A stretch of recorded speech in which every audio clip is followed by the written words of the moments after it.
જય જિનેન્દ્ર સેવા ગ્રુપ નવસારી દ્વારા ગરમીના પ્રચંડ માહોલ વચ્ચે માનવ સેવા માટે નિઃશુલ્ક લીંબુ શરબત વિતરણનો કાર્યક્રમ તારીખ 3 મે 2026 રોજ શહેરના બસ ડેપો સામે આયોજિત કરવામાં આવ્યો હતો।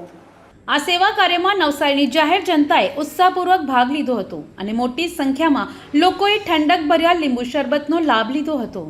કાર્યક્રમ દરમિયાન મુખ્ય લાભાર્થી તરીકે મીનાબેન પારસમલજી છાજેડ સહિત અનેક લોકોએ સેવા કાર્યનો લાભ લીધો હતો। જય જિનેન્દ્ર સેવા ગ્રુપ દ્વારા જણાવાયું હતું કે આવા સેવાકીય કાર્યક્રમોનો મુખ્ય હેતુ સમાજમાં માનવ સેવા અને સહકારની ભાવના વધારવાનો છે। અંતે ગ્રુપ દ્વારા સહયોગ આપનાર તમામ લોકોનો હૃદયપૂર્વક આભાર વ્યક્ત કરવામાં આવ્યો હતો।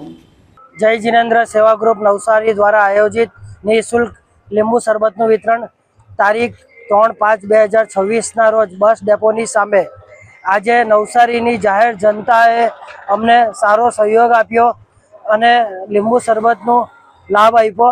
મુખ્ય લાભાર્થી તરીકે મીનાબેન પારસમલજી છાજેડ અને અન્ય ભાગ્યશાળીઓએ લાભ લીધો છે।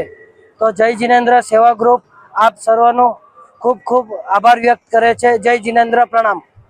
Bureau report, NTC news, Navsari.